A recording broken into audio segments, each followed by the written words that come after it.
देखिए बच्चों, आज हम कक्षा 9 की मैथ पढ़ने वाले हैं। देखिए संख्या पद्धति अभ्यास 1.1।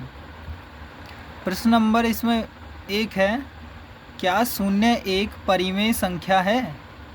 क्या इसे आप p/q के रूप में लिख सकते हैं, जहां p और q पूर्णांक है और q 0 के बराबर नहीं है? तो कैसे? क्या शून्य एक परिमेय संख्या है? हाँ, शून्य एक परिमेय संख्या है, एक परिमेय संख्या है। क्यों है? क्योंकि हम उसको p/q के रूप में लिख सकते हैं। देखिए 0 ऊपर लिखी और इसके नीचे 1 मान लो, चाहे 0 के नीचे 2 मान लो, 0 के नीचे 3 मान लो। लेकिन अगर q का मान, देखो ये तो p है, ये है q, बस एक q का मान 0 नहीं होना चाहिए नीचे। ऊपर चाहे माइनस हो, चाहे प्लस हो, चाहे कोई भी और भी संख्या हो, 0 हो, 1 2 3 4 कितनी भी हो, तो p/q के रूप में यह 0 लिखी गई है, p/q के रूप में। तो यह क्या कह सकते हैं हम? हाँ, शून्य एक परिमेय संख्या है। अब प्रश्न नंबर 2 की तरफ चलते हैं। देखिए प्रश्न नंबर 2, 3 और 4 के बीच में 6 परिमेय संख्याएं यानी रैशनल नंबर्स ज्ञात कीजिए। आपको एक फॉर्मूला याद करना है इस क्वेश्चन को सॉल्व करने के लिए। इसी के अनुसार एक क्वेश्चन और किया गया है, तो इसको देखिए ध्यान से। तो कैसे होगा इसको? फॉर्मूला देखिए क्या है। अंतर करना है जो भी संख्याएं दी गई हैं और उनके बीच की जो भी संख्याएं निकाली गई हैं, जितनी संख्याएं बूझ रहा है वो बीच की संख्याएं प्लस 1 करना है अगर ये संख्याएं बढ़ रही हैं। तो देखिए मैंने एक उदाहरण दिया है, उदाहरण से समझिए पहले। 3 और बीच में 3 संख्याएं हैं जो कि खाली स्थान है, तो ये बोल रहा है इनके बीच की परिमेय संख्याएं बतानी है। तो देखिए 3 और 23 के बीच में, तो जो बड़ी संख्या है उसमें से छोटी संख्याएं घटाना यानी अंतर करना है। तो अंतर होगा 23 माइनस 3, अंतर का मतलब है माइनस करना है। 23 में से 3 घटाओगे तो 20 होगा। अब 20 जो अंतर है उसको ऊपर रखना है और जो बीच की जो संख्या है 1 2 3, 3 को यहाँ लगना, यहाँ रखाना है, 3 और प्लस 1 करना है। देखिए 3 प्लस 1 बराबर 20 यहीं रखना है। 3 और 1 4 हो जाएंगी और 4 से काटोगे 20 को तो 5 आ जाएगा। ठीक है, इसको लिख सकते हैं हम, सभी में 5 5 संख्याएं जोड़ दी जाएंगी। 3 के बाद 5 5 और 2 जोड़ दी जाएंगी तो कितना हो जाएगा? 8। 8 में 5 जोड़ दिया जाएगा तो कितना हो जाएगा? 8 और 5 13। सॉरी यहाँ पर थोड़ा गलत हो गया है। तो 8 और 5 13, 13 और 8, 13 और 5 कितने हो जाएगा? 18। देखिए 3 में 5 जोड़ा 8, 8 में 5 जोड़ा 13, 13 में से 5, 13 में 5 जोड़ दिया 18, 18 में 5 जोड़ा तो 23 होगा। अगर तुम सेकंड लिखना चाहो तो इसका सेकंड में भी 3, इन दोनों के बीच की संख्याएं जो 3 हैं तो उनको भी ऐसे लिख सकते हो, 4 5 6। देखिए 4 5 6 ऐसे भी सही है ये। आप चाहें तो सीरियल वाइज भी लिख सकते हो 4 5 6, या फिर लिख सकते हो 6 5 6 7 8 9 10 11 यहाँ तक, यानी 3 से 23 के बीच में कोई भी हो। अब हम चलते हैं अपने क्वेश्चन की तरफ। ये दोनों बात आपको समझ में आ गई होंगी। तो आपको 3 और 4 के बीच की संख्याएं देखनी है, 3 और 4 की। इसमें 6 संख्याएं देखनी है, 1 2 3 4 5 और 6। तो इसमें पहले क्या करना है हमें? फॉर्मूले में अंतर। देखिए इस फॉर्मूले में क्या करना है? अंतर। तो देखना है हमें, अंतर करेंगे हम पहले। तो 4 और 3 में कितने का अंतर होगा? 1 का। कितनी संख्याएं हमें पता करनी है? इनके बीच की संख्याएं, बीच की संख्याएं 6, तो 6 यहाँ लिखोगे और 1 लिखोगे जोड़ना। ठीक है, इस फॉर्मूले के अनुसार।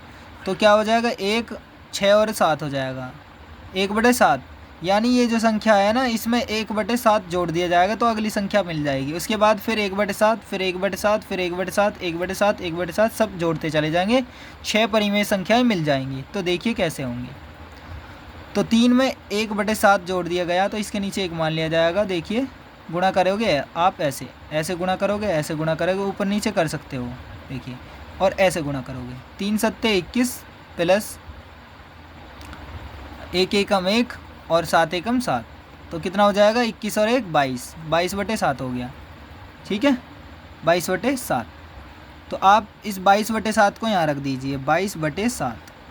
अब इसको लिखिए, इससे अगली वाली संख्या क्या होगी 22/7, उसमें तुमको फिर से 1/7 जोड़ना होगा।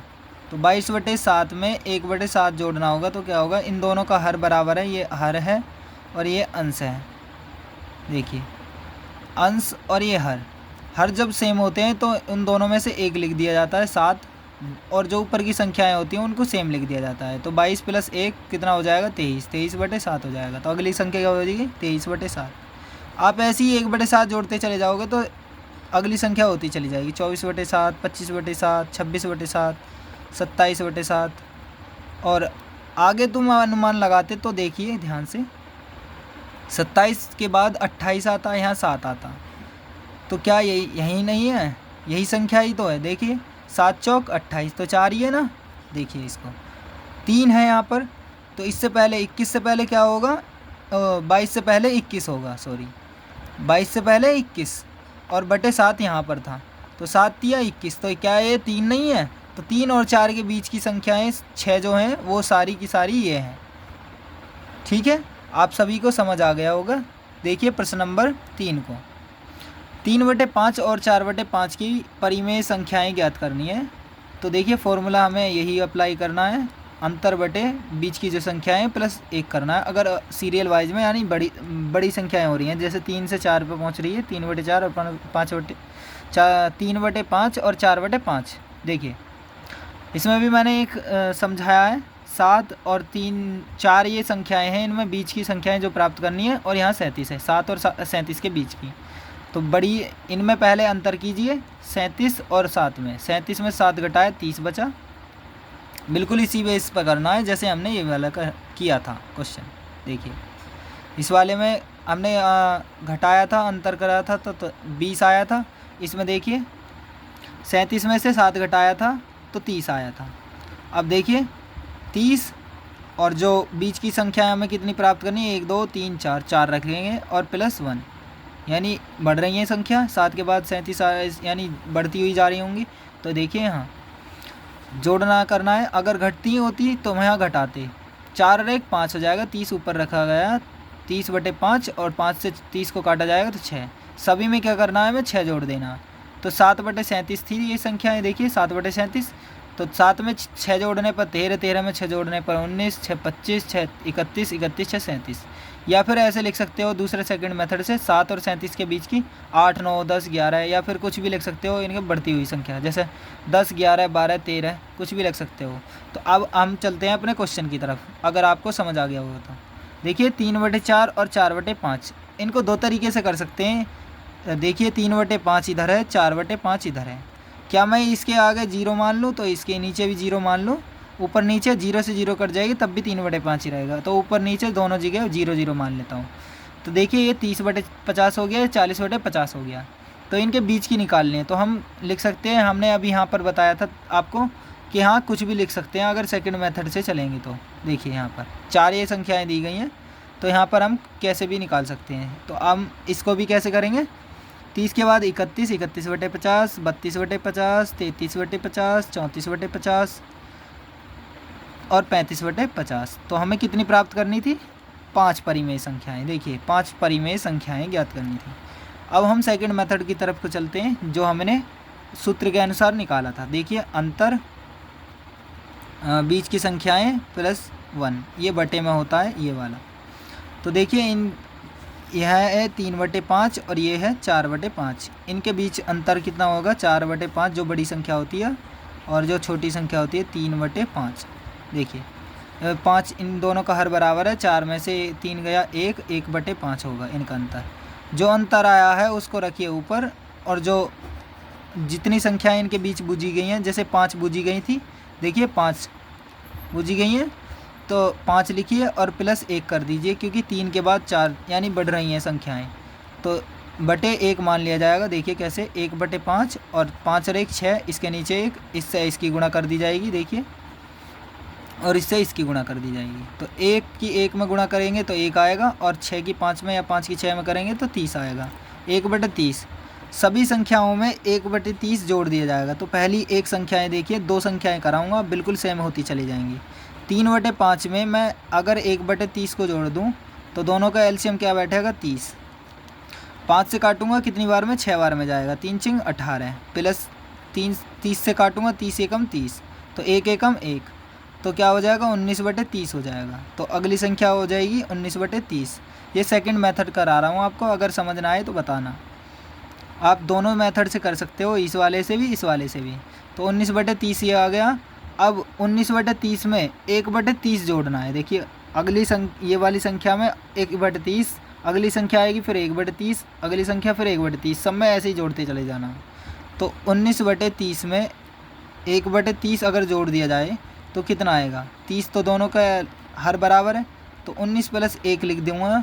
और क्या करना है, देखिए 19 और 1 20, 20/30, तो 20/30, 21/30, 22/30, 23/30।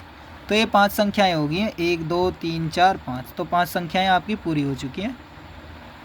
देखिए प्रश्न नंबर अब 4 की तरफ हो। प्रश्न नंबर 4 देखिए, प्रश्न नंबर 4, नीचे दिए गए कथन सत्य हैं या असत्य, कारण के साथ अपने उत्तर दीजिए। तो पहला क्वेश्चन दिया गया है, प्रत्येक प्राकृत संख्याएं एक पूर्ण संख्या होती हैं। प्राकृत संख्याएं कहाँ से स्टार्ट होती हैं, 1 से स्टार्ट होती हैं। 1 2 3 4 5 जितनी भी होती हैं ये प्राकृत संख्याएं होती हैं और अनंत तक चलती हैं, अनंत तक। और जो पूर्ण संख्याएं होती हैं वो होती हैं 0 से स्टार्ट, 0 1 2 3 4 5, और जितनी भी होती हैं अनंत तक, वह भी कितनी होती हैं, अनंत तक। देखिए इसमें पूछा क्या गया है, सत्य और असत्य बताना है हमें। तो देखिए प्रत्येक प्राकृत संख्या, ये प्राकृत संख्याएं, प्राकृत, और ये क्या है, पूर्ण संख्याएं, ठीक है। तो प्राकृत संख्याएं प्रत्येक यानी हर एक प्राकृतिक संख्याएं एक पूर्ण संख्या होती हैं। तो इसी में ही क्या पूर्ण संख्याओं में क्या प्राकृत संख्या नहीं आ रही हैं, तो आ रही हैं। तो हम कह सकते हैं कि यह बात सत्य कह रहा है। क्या कह रहा है, सत्य। ये इसका आंसर हो चुका है। देखिए अब देखिए प्रश्न नंबर 4 का दूसरा, प्रत्येक पूर्णांक एक पूर्ण संख्या होता है। ध्यान से समझना है आपको। प्रत्येक पूर्णांक, यह कह रहा है प्रत्येक पूर्णांक, हर एक पूर्णांक एक पूर्ण संख्या होता है। पूर्ण संख्या हमने बताया था कि 0 से स्टार्ट होगा और अनंत तक चलेगा। तो बताया था ना, एक अनंत तक चलेगा, अनंत तक। देखिए अनंत तक चलेगा। लेकिन पूर्णांक क्या होता है, एक तो ऋणात्मक भी होता है, ऋणात्मक, और एक धनात्मक। ऋणात्मक का मतलब है माइनस में होता है, और धनात्मक का मतलब प्लस में होता है, धनात्मक। ध्यान से समझना है हमें क्या करना है। देखिए पूर्णांक होता है धनात्मक और ऋणात्मक दोनों होता है। तो अगर हम कहते कि 0 से इधर जो चलती वो सभी पूर्ण संख्याएं होती, पूर्णांक जितने भी होते धनात्मक पूर्णांक वो सभी क्या होते, पूर्ण संख्या होते। लेकिन यह कह रहा है प्रत्येक पूर्णांक एक पूर्ण संख्या होती है, तो हम बात कहेंगे कि गलत होती है, क्योंकि माइनस वाले जितने भी बचेंगे ये कितने होंगे, ये सभी पूर्णांक पूर्ण संख्या नहीं होंगे। तो हम कह सकते हैं यह बात इसने गलत कही है। तो इसका आंसर क्या आएगा, असत्य है। तो देखिए प्रश्न नंबर 4 का तीसरा, प्रत्येक परिमेय संख्या एक पूर्ण संख्या होती है। परिमेय संख्या होती है p/q के रूप में जो लिखी जाती है। p का मान यहाँ पर कोई भी हो सकता है, q का मान 0 नहीं होना चाहिए, बाकी कुछ भी हो सकता है।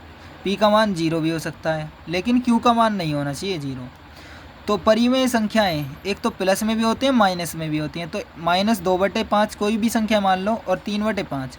अगर मैं कहता 3/5 ये क्या है, ये परिमेय संख्या एक पूर्ण संख्या है, हाँ जी, ये मैं कह सकता था कि एक पूर्ण संख्या है। लेकिन माइनस वाली नहीं बोल सकता मैं कि एक पूर्ण संख्या होगी। तो ये कथन भी क्या होगा, असत्य होगा। ये इसका आंसर हो चुका है। आपको यह वीडियो अच्छी लगी हो तो अपने दोस्तों को भी शेयर करें, ताकि वह भी अच्छे तरीके से इस मैथ्स को पढ़ पाएँ और समझ पाएँ कि कैसे मैथ्स पढ़ी जाती है। मेरी सभी वीडियो को देखने के लिए धन्यवाद।